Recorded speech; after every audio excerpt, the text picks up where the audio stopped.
I've got another video on this pump teardown, and I want to keep the motor. Pump's no good, it's rotten.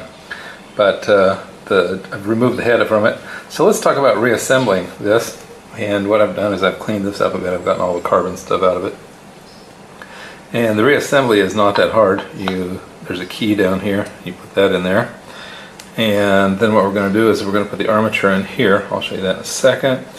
There's two long screws again in there, which I probably won't be able to do on camera because you got to fumble around with it. And then the head piece. Let me show you the head of the motor. You can see the mess from where we took it apart.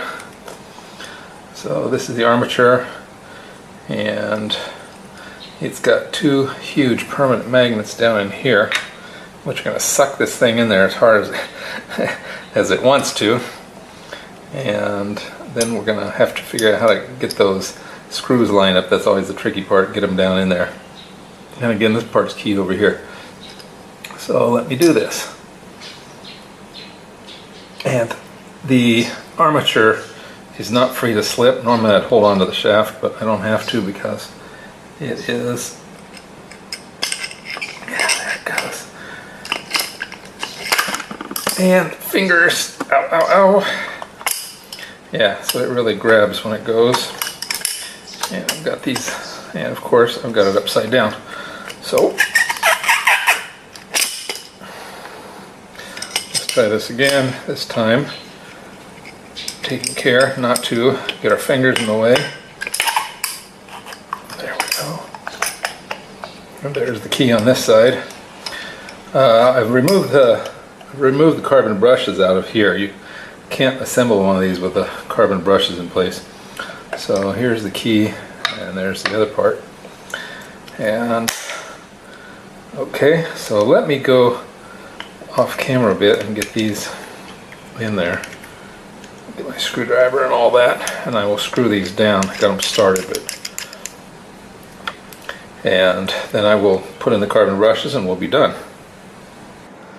Now I'm going to insert the carbon brush, and one of the tricks is that you see the curvature in that? You need to get that into the motor going in the right direction. So it needs to follow the shaft. So the curvature needs to go like this. You can see it. And you just insert it in there, make sure it stays the right orientation. Get your cap, put it over here, and make sure you don't cross thread these. One of them was cross threaded when I took it out.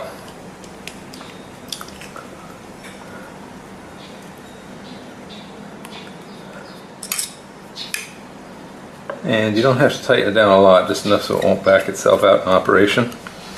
Then you repeat for the other side, and I'll do that, and then we'll come back and we'll give it a test. Okay, let's give it a test. I've got it hooked up to some jumper wires, and there we go.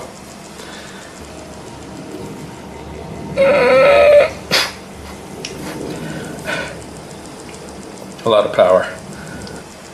Now that's not really the end of it. Because this is a brushed DC motor, it has another interesting property. Let me show you something else. And this may be even more interesting to you. As you can see, I've got my voltmeter hooked up to the motor, and if I can do this consistently, it produces significant voltage. Just with some hand turning, if I can turn it consistently, you'd see consistent numbers on there. But yeah, it produces pretty good power for a relatively small thing. So yeah, you can use this as either a motor or a generator, and I guess if you're going to build a go-kart, you could build one that did regenerative braking. Okay, well that was it for today. I hope you found it useful and interesting in your electronics projects.